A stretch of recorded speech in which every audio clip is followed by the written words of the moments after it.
Scooty 12,000 की, चालान 23,000 रुपया का, तो किसी की गर्दन काटने को तैयार हो गया। खट्टर ने क्या किया? हमारा लोग इंतजार कर रहे हैं कब 21 तारीख आए और कब हम चाबी का बटन दबा के इनको ज्यादा से ज्यादा वोटों में से जिताने का काम करें। हाँ, कहाँ किया फिर? बाढ़ की समस्या, सारी चीजें की समस्या है। नमस्कार, मैं हूं सौम्या माथुर। इस वक्त आप जुड़े हुए हैं सिटी बिग न्यूज के साथ। हर प्रत्याशी लोगों के दिलों में जगह बनाने के लिए और अपनी पार्टी के पक्ष में ज्यादा से ज्यादा मतदान करवाने के लिए अलग अलग रणनीतियां बना रहे हैं ताकि अच्छे मार्जिन से जीतकर वो विधानसभा में जा सके।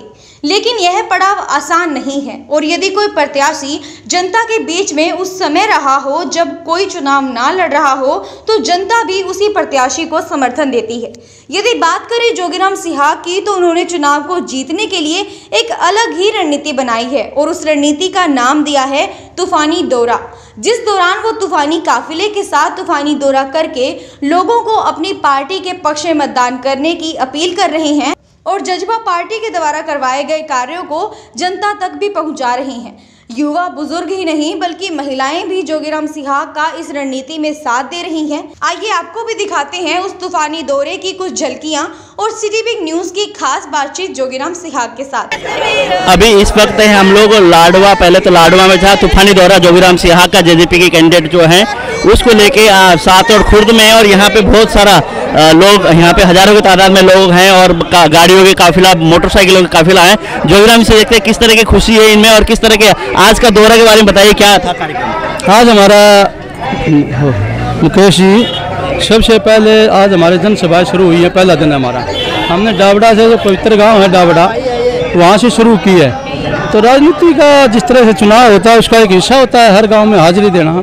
आज ये हमारा हाजिरी देने का सातोड़ में पहला दिन है जो चुनाव का। वैसे तो हम रोज़ आते रहते हैं, मैं कल भी सातोड़ में था, उससे एक दिन पहले भी सातोड़ में था। ये हमारा डॉक्टर सुरेश भाई है, इनके भी पूरा परिवार शामिल हुआ है इकट्ठे होकर। तो आज आपका तूफानी दौरा था और काफ़ी बहुत मात्रा में गाड़ियाँ हैं, बाइक, मोटरसाइकिल, बहुत सारी जनता आपके साथ है। कैसा लग रहा है जैसे वोटिंग के टाइम भी नज़दीक आ रहा है? ये हमारे साथियों में एक उत्साह है, जोश है। अगर कब 21 तारीख आए, 21 तारीख में इससे जैसे जैसे दिन बढ़ते जाएंगे हमारे नौजवानों का उत्साह बढ़ता जाएगा और ऐसा 21 तारीख आते आते ऐसे हो जाएगा कि किसी दूसरी के पार्टी का कोई वोट ही दिखाई नहीं देगा। जैसे कि मुख्यमंत्री ने भी हिसार में भी दौरा किया है, बरवाला में भी दौरा किया है, हिसार लोकसभा क्षेत्र में कई जगह गए हैं, उसी तरह प्रधानमंत्री भी आ रहे हैं। किसका कोई असर रहने वाला है इस चुनाव में? नहीं, कोई असर रहने वाला नहीं है। लेकिन मुख्यमंत्री को जिस प्रकार से पता चल गया कि बरवाड़े हल्के की जनता जो आपने फैसला गलत किया उस फैसले को नकार दिया और जनता ने दिखा दिया कि साथियों ने कि भाई बरवाड़े हल्का की सोच कितनी बढ़िया है, और जिसके कारण उन्होंने 7 तारीख को जब जनसभा की उसके अंदर कोई 250-300 आदमी सारे थे। और जो मुख्यमंत्री कभी भी किसी के नमस्ते तक अच्छी तरह नहीं लेता था, पंचायतों से मिलता नहीं था, उसने डोर टू डोर करना पड़ा। ये हमारे नौजवानों की ताकत है, इस इलाके की ताकत है। तो आपको क्या लगता है दुष्यंत चौटाला जी ने जैसे बीड़ा उठा रखा है कि हरियाणा को बदलने का और हरियाणा की समस्या को हल करने का, तो आपको लगता है इस बार की जो सरकार बनेगी उसमें जेजेपी का कितने मत आएंगे? जेजेपी के ही सरकार बनाएगी। दुष्यंत चौटाला इस प्रदेश का सेवादार होगा, सेवक होगा और उसके हाथ में ये जो चाबी उन्होंने पब्लिक के बीच में दी है, ये चाबी वापस हमारे प्रदेश की जो जनता है, हमारे प्रदेश का जो जागरूक वोटर है, ये वापस भाई को 21 तारीख को चाबी का बटन दबाकर 24 तारीख का जो फैसला होगा वो भाई की चाबी वापस करके चंडीगढ़ की कुर्सी पर बिठाने का काम करेंगे। जैसे हम लोग समस्या की बात करें तो आपको बरवाला हल्के में आप सारा दिन रहते हैं और आपको समस्या पता है सारी चीज़ों का। अगर सरकार बनती है तो किस तरह के हरियाणा के लिए क्या कार्य करेंगे, किस तरह की योजनाएं होंगी? सरकार बनती है, सरकार बनती है नहीं, सरकार बनेगी। और 5 साल तक जो इस सरकार ने जो बंधन के रूप, हरियाणा प्रदेश जो बंधक बनाया हुआ है काले कानूनों के रूप में, जिस प्रकार से ये चलान का था, इसी प्रकार कर्मचारियों के ऊपर है, व्यापारियों के ऊपर है।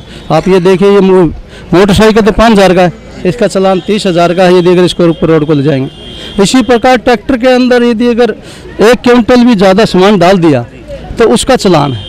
ट्रैक्टर के अंदर बगैर लाइसेंस वाला कोई ट्रैक्टर को लेके चलेगा उसका चलान है। बगैर हेलमेट के किसी इमरजेंसी में यदि अगर मोटरसाइकिल लेके जाना पड़ गया तो उसका चलान है। इमरजेंसियाँ घर में होती रहती हैं, तो उन बंधनों को तोड़ने के लिए, उन बंधनों को तोड़ने का सबसे पहले काम करेंगे भाई दुष्यंत चौटाला का, ये उनकी जिसकी सोच का था। जैसे कांग्रेस पार्टी छोड़ के कई नेता भारतीय जनता पार्टी में शामिल हुए, उधर से इंडियन नेशनल छोड़ के वीर नारायण जी विधायक थे वो शामिल हुए, उसका कितना असर पड़ने वाला है? उनका असर का मुझे पता नहीं, लेकिन उनकी सोच हो सकती है, मुझे कहीं असर दिखाई नहीं दिया। तो आपको क्या लगता है बरवाला हल्के से क्या रहेगा, क्या नतीजे आएंगे, किस तरह की जीत होगी? बाकी सबकी जमानत जब्त होगी, चाबी जीतेगी। बहुत बहुत धन्यवाद। आप बताइए जी, आप बताइए किस तरह कैसा माहौल है? बहुत बढ़िया माहौल है और बहुत अच्छा माहौल है, लोगों में जोश है बहुत ज़्यादा।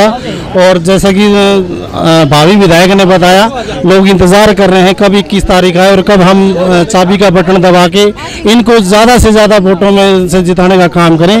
और यहाँ तक बरवाड़ा की जनता, युवा साथी तो इंतज़ार कर रहा है कि 21 तारीख को चाबी का बटन दबाएंगे और 24 तारीख को नतीजे आएंगे तो सबसे ज़्यादा वोटों से बरवाड़ा हल्के से भाई जोगीराम जी जीतेंगे। बहुत बहुत धन्यवाद। इसके साथ ही हमारे साथ महिलाएं भी जुड़ी है, कई देर से नाच रही थी जोगीराम जी की एंट्री को देखकर। हाँ जी, आप बताइए किस तरह का माहौल है गाँव में? बहुत बढ़िया माहौल है गाँव में। क्या लगता है इस बार? तरफी जीता, सबकी जमानत जब्त करवाएंगे। अच्छा, हाँ जी। तो आपको लगता है कि अगर जीत के जाएंगे तो आपकी समस्या हल करेंगे? हाँ हाँ, हमारी समस्या पहले भी हल करी है। अच्छा, और अभी भी करेंगे। अच्छा ताई जी, आप बताओ किस तरह के आशीर्वाद दिए? किस तरह से आ रहा हूँ, तब भी पर मोर लगा हुआ है, मेरा बेटा जीत के जाओगे। अच्छा, पक्का जीताओगे? और मारी पैसे 5,000 हो आप बताइए क्या बीजेपी ने कराया क्या है? स्कूटी 12,000 की, चलान 23,000 रुपया का, तो किसी की गर्दन काटने को तैयार हो गया। खट्टर ने क्या किया? हमारा कुछ भी नहीं किया। आखिरी में ये हमारा खुद का टैक्स लगेगा, रोड पे चलेंगे तो बर्द बग्गी का भी लगेगा। तो ये देखो ये क्या कर दिया। लगता है हरियाणा में इस बार बदलाव आने वाला है? बदलाव आ गया। हाँ जी। आप बताइए कैसा हुआ? यहाँ की हम लोग बात करें, विरोध चले पूरे हरियाणा की, आप क्या कहते हैं? हरियाणा में पूरा हरियाणा में हमारी सरकार आनी है। अच्छा, हाँ जी, जेजेपी। हाँ हाँ, मारी बालक लुआऊं और कोई बालक लुआंदा नहीं, इतने फार्म भरे बालक मारे नहीं रहा है। ये बता पढ़े लिखे मारे और कई अगर आ लिए बीए करे अंडर नारे मारे छोटे ना मारे हकदार की में ना मार नौकरी मारे। ये कह रहे 70,000 नौकरी दिए, क्या कहेंगे आप? मारा माम ना निवेरा माम तो 4 पिड्डी गई मार नौकरी को नहीं मार तो नौकरी को नहीं जमा बरवाड़ा 4 पिड्डी गई मार तो नौकरी को कोई भी। हाँ जी, क्या करे? हरियाणा में तो खट्टर में कुछ नहीं किया भाई। अच्छा, हाँ, कहाँ किया फिर? पानी की समस्या, सारी चीजें की समस्या है। अच्छा, हाँ, पानी की समस्या सर जी, क्या क्या समस्या है? पानी सप्लाई आंदी नहीं, लेना नहीं। इसको जिताओगे इस बार? भाई जोगीराम साहब हम जितावांगे, कल की मार के जितावांगे, पहला जिता के गल था। हाँ, फिर उसकी कमी है, कमी है उसकी। कदे नहीं जाने हरियाणा कड़े है, सड़क में रोडा मामी पड़े रहे, कदे आगे पूछे हैं ओड़े तुत्तर के सीगे पड़े के। हाँ, कदे पूछे दिया के न। हाँ, जिसके घर में लंगड़ी भी है और भी है, गरीब बच्चे हैं, जमा 3-3 4 छोरी हैं, बड़ी बड़ी और जवान है, उनका पीले कार्ड को नहीं बता क्या तो को नहीं होना चाहिए जी, होना चाहिए नहीं। हर एक समस्या यह है जिस गांव में पानी को 2 महीने हो गए पानी को नहीं आंदा। हाँ,